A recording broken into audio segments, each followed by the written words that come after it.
Hey everybody, it's Pawpaw and Tomas live from the garden on my lunch break here at Alderman Farms. I'm doing something a little different this time. I'm using my iPad. So first thing I need to know is, can you hear me now? We're like that Verizon commercial. I need to know if you can hear me now. Can I go ahead and say hi? Yeah, you can go ahead and say hi. Hi. Hi. Camera's right here. We got to look at the camera right here. Hi. Hi. Tomas says hi. So somebody just joined us. There's the Music Well. Good afternoon. Can you hear us okay, Music Well? Because we're using our iPad for the first time. We normally do this with our iPhone, but just for the fun of it, I wanted to try something different and use the iPad. Can you hear us okay, the Music Well? Sound okay? Need to know. Help me out. Help a brother out.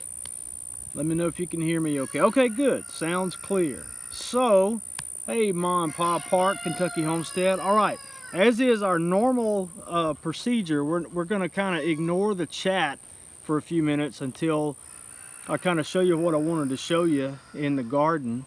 And then we'll take a couple of minutes at the end to come back and look at the chat and see what we got. I'm thinking it'll be easier to look at the chat on the iPad, which is why I thought to bring it out. So let me turn the camera around. You're not going to see much right here. There's Patty's little bed, but I wanted to show you the most recent stuff we got done. So I hope it's not too shaky as we walk. It looks awfully shaky. See if I got a big enough stride to get over this potato row and over the squash row. Lima beans are coming up nicely. If you saw our video, mulch versus no mulch, you understand why that bed is naked like that and doesn't look as nice as the others. We've got to get in here and get it covered. We just have been pushed for time. And then right next to that is what we did Saturday. Just as a reminder, we are building permanent beds in the garden here at Alderman Farms. So the places where the tiller has been to break up that dirt to build those permanent beds, we're hoping is the last time a tiller will touch it. And so in the near bed here, you're looking at tomato plants, well, actually in both beds, tomato plants that were planted Saturday evening. And then in the far bed is cherry tomato plants. I think there's about 70 in each of these beds. 70 full-size tomato plants here, 70 cherry tomato plants in the far bed. And one of our viewers, whose YouTube screen name is Me, Myself, and I love that name, requested that we do a video showing how to form those beds. And I get it, when you're just looking at the finished product, it's like, how in the world do you get those beds shaped like that? Well, believe it or not, it was done with a tiller, a garden rake, this garden rake right here, a string system that we set up, and a yardstick to measure. We go by the recommendations for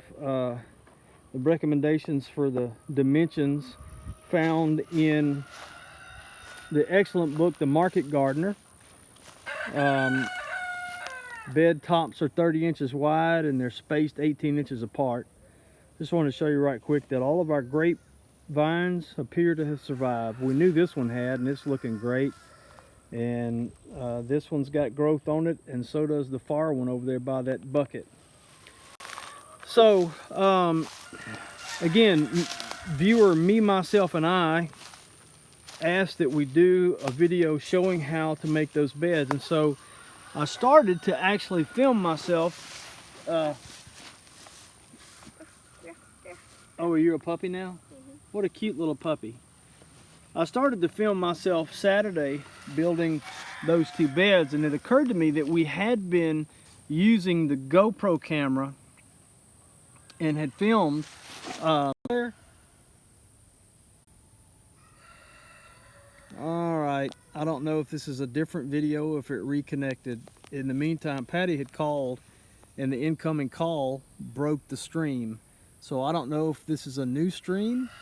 Y'all tell me, people who are watching, did the stream go away and come back, or have we now created a new video? It's the same. Okay, thank you. That may happen again because I declined the call. So let me tell you right quick. We had been using the GoPro camera to film on doing the permanent beds where the squash and the lima beans are. And so all I did the other day was come shoot some intro segments on talking about each step of the process, and now I've got to edit that GoPro footage from the previous beds into a video that will show you step by step how to make those permanent beds. I hope to have them up very soon, have it up very soon. I just got to do it. One of the problems with the GoPro, and I love it, I love the GoPro, but and it'll record in 4K. I don't do that, and gosh, I can't imagine the file size, because one of the issues is even when you shoot at 720p, it creates huge file sizes. And so if you've got a whole bunch of clips that you need to edit together, man, it's really a resource hog on the computer, and I've got a good computer. But I got to do that, and hopefully we'll have it up soon. So that was it. Just wanted to give you a little quick update. Let me jump and see on the chat. Looks like a lot of people are telling me it's the same stream. That's good to know for future reference. Oh, but you know what? I lost the chat. I can't pull it down. No, it's still there, but I can't pull it down on my iPad. Interesting. I know I can't tell you what. So the early comments are gone, or it's like they're there, but I can't pull them down. So, hey, North Dakota Pink, Sheila Trimble, Pickers, hey there, Turkey Run Homestead, Faith Abounds at Melody Acres. They're all saying hey to you, Tomas. Let me turn around. So tell everybody hey. No, not rough. Say hey. Hey. Tell them hola. Hola. Buenos dias. Buenos dias. Actually, buenas tardes. I don't know. Because it's afternoon. It's good afternoon. Tomas is feeling much better today. He went to bed with no fever last night, and had a great discussion about heaven, what heaven's going to be like. And I love it in the mind of a child, asking questions about God and about Jesus, and it's a great opportunity for a pawpaw to feed truth into a young heart, which is pretty neat. And his heart is so open and so soft, and he thinks about God and talks about God quite a bit, and that really does a pawpaw's heart good, I'll tell you that. All right, well, I better sign off here because Patty's going to ring back in, and I need to go call her and make sure she didn't need anything anyway. So be looking for the video on how to make permanent beds at Alderman Farms, because that'll be, oh, she just sent me a message. I think I'm going to go to Hobby Lobby before she has a meeting she's going to. So that's what she was calling to tell me. I think I'm going to Hobby Lobby. So that means she's going to come home with a truckload of stuff to put together, I reckon. But that's good. Hobby Lobby is a neat place. So anyway, be watching Alderman Farms for how to make permanent beds at Alderman Farms. That's what I'll name it. And I'll probably go back in and spend the remaining part of my lunch break from my full-time job working on editing that. It shouldn't take too long if it doesn't bog the computer down again because of those giant files that a GoPro creates. Thanks, Kanzi. I don't know if it's Kanzi or Kanzi. Because there's no H, I'm going to say Kanzi, and I hope I get that right. Let me know if I said it right or not. Let me check the chat one more time. Appreciate you guys. I haven't heard, just a little side note on Wanda. I sent her a message a little while ago to let us know, you know, she's supposed to be having her gallbladder tested today.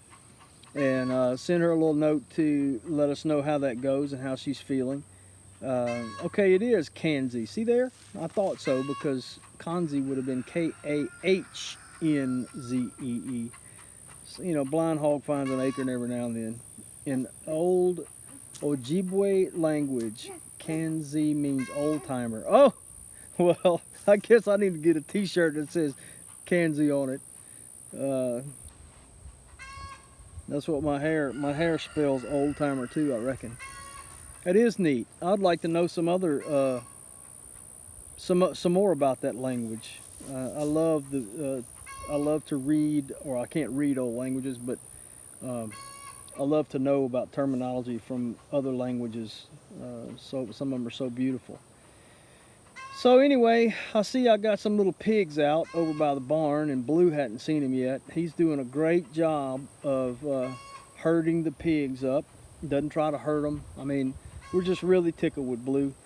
And those of you who've been following our channel since the dog attack, you know that Blue is the offspring of Duke, the Anatolian Shepherd that tried to eat my face off, and Fly, the border collie, who joined in on the attack due to the pack mentality. So we didn't know what was going to become of Blue. We had to keep eyes on him very closely, watch his patterns, and we immediately got him fixed as soon as he was old enough. And he's just a joy. He is just a total pleasure. He has no aggressive tendencies. He's completely submissive. So, one of the sweetest natured dogs we've ever seen, and he just surprises us all the time. He doesn't like conflict. He tries to break up conflict, and we don't know if it's in part because he witnessed my trauma. But as an example, yesterday evening when I went to go feed the animals that are over by Mama's house, our two bucks, our two male goats are over there, and they kind of got tied up over the feed. You know, they were butting each other and started butting each other and trying to bully each other away from the food. And Blue didn't like that, and he started barking at them like crazy. Even so, it wasn't a scary. It didn't bother me at all. It didn't, you know, he wasn't foaming at the mouth, barking and all that, but he was clearly barking them to tell him to knock it off. And so that was neat. And we get little surprises like that from him fairly often. Not really surprises, but further affirmations that he's okay. I'm watching him now. He sees the pigs, and he's going to go put them back under the fence. It's funny. But we get further affirmations that he's a keeper every few days. You know, I wish I could think of some more. But it's just so often we go in and say, hey, another good point for Blue, you know, and something else. Look at him. I wish I could show you. It's too far away, though. He's got them. He rounded those pigs up and put them back under the fence without a bark. See, his mother, the border collie, she definitely had herding instinct, as you might expect a border collie to have, but she would hurt them. You know, she was so aggressive in her herding. But Blue, and so I'm trying to teach him the phrase "pig up," pig up. And so every time I see him, except for then just now because I'm on camera, but every time I see him moving the pigs back to where they're supposed to be, I tell him, "Pig up, Blue, pig up," because I want him to associate that with that activity, so that when he doesn't see them and I start pointing and saying "pig up," he knows to go look. And another thing we love about him now, can you see him? Where's Blue? You see the puppy Tomas, but oh, Blue got up. He went to go check something out. But normally when we're out here in the garden, he comes and lays right by the fence. It's so neat. He loves to be near us. He loves to be spending time with us. And here's another puppy that I see that just opened the gate. That's a smart puppy. That puppy knows how to get into the garden. I hope you don't mess up the garden, puppy. Hey. Yeah, Kenzie, I think the tone is important, but the words are also important, because man, dogs are smart, and they know certain words. I mean, they know their name regardless of the tone. You know, if you call, okay, he found another pig and he's herding it up. Pig up, pig up, pig up, Blue, pig up, pig up. Good boy. That's amazing. I should get up and go over there and let you see what he's doing, but I'm not going to do that right now. So, yeah, Thunder Ridge, I don't know. Maybe he did see what happens when you get too aggressive. I don't know. Now, he didn't see the whole thing, because when the attack, you know, he came up when I squatted down like an idiot. he came up to get some loving, which he thought I was doing, which I was doing.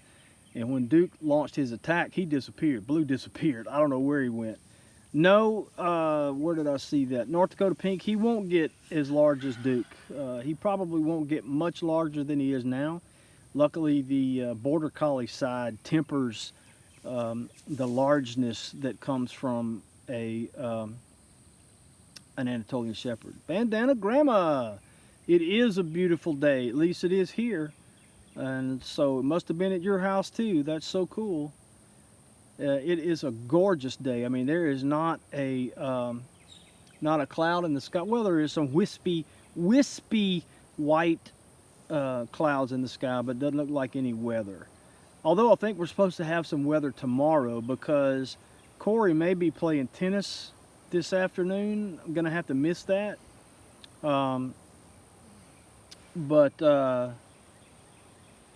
No, Sheila, not that we know of, he didn't grieve either of the losses, maybe either of the dogs, because we showered him with love almost immediately, you know, and he's such a happy-go-lucky dog. But anyway, Corey had a tennis match scheduled for tomorrow, and we got word this morning it might get rescheduled to today because of the threat of impending weather tomorrow.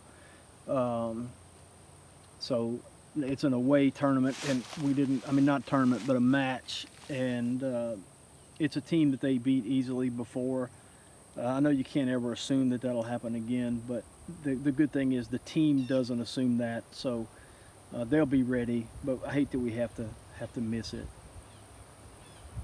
No, Kenzie, I haven't thought about using a whistle. Hadn't really needed to, because I mean he's doing fine. You know, he's picking it up. So I know you can do clickers and all kind of stuff, and we probably should do some of that. But yeah, they can learn words, Thunder Rich. I know that. The dogs are really smart, and certain breeds are smarter than others, it seems. And I know the Border Collies are near the top of the list at intelligence. They're also near the top of the list at being high-strung. So I'm glad that the Anatolian in Blue kind of tempers that high-strung stuff. So he's only got normal puppy-ish high-strungness now, but it's nothing like a Border Collie. But he's so eager to please, and we just love that about him. Hey, Hen Feather.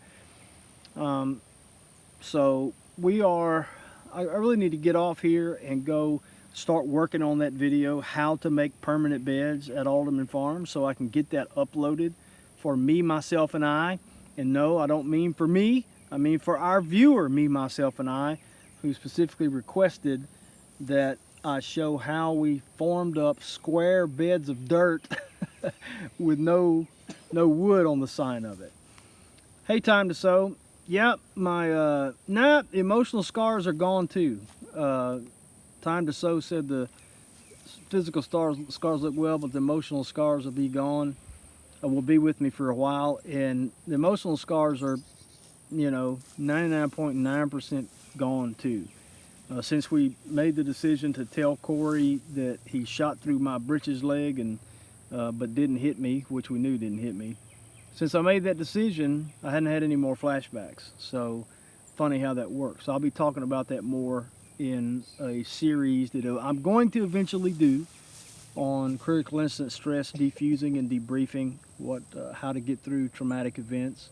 It'll be covered in my book, which I am working on, and how if you hold on to a piece of information, if you've got like a secret and you let go of it, it can sometimes eliminate the flashbacks. And before I even told him, as soon as I made the decision to tell him, the flashback stopped, which was amazing. And of course then when I did tell him, I found out he already knew, sapsucker. So anyway, all right, that's enough. I'm gonna get out of here and go do some, I started to say do something constructive, but this is constructive, right? I enjoy visiting with you guys, and we enjoy letting you guys see a little bit of our lives and watch as our garden grows. And but I do need to go work on that video, how to make permanent beds at AldermanFarms. So keep an eye on the channel for that. And who knows, we may go live. Who am I kidding? We will go live again soon. You know, that video that I'm working on, how to make permanent beds at Alderman Farms, will be like the first edited video we've done in a while. We've kind of gone live crazy here at Alderman Farms, but I don't mind. I hope it'll be helpful for you, North Dakota Pink. And also, I'll put a link in the description of this video. It'll be an Amazon affiliate link, which means if you click it and buy something, we'll get a little piece of it, but you pay no more. That's the cool thing about Amazon affiliates. You get the same price at an affiliate link that you do on a regular Amazon link. You don't know the difference. They just give us a little slice for pointing you there, and that's helpful. You know, we don't make a ton of money, but every little bit helps and goes toward feed and supplies and things of that nature. But I'll put a link in this description of the Market Gardener book that talks about the permanent beds and why they're best, and the dimensions that the author settled on. And I keep saying the author because I can't remember how to pronounce his name. I need to go look at it again. So anyway, thank you guys for joining us. Come here, Tomas, so we can tell him bye. Come here, puppy. No, don't be a puppy. Be Tomas. Come here, hurry up. Run, run, run, run, run, run, run. All right, tell everybody bye. Here's the camera. Look right here. Bye. Say thanks for joining us. Thanks for joining us. And what else? Don't forget to subscribe. Yeah, don't forget to subscribe and hit that thumbs up and share our videos with others who you think might enjoy taking part in what we do here. So we'll see you guys later. Hasta luego. Hasta luego. Bye.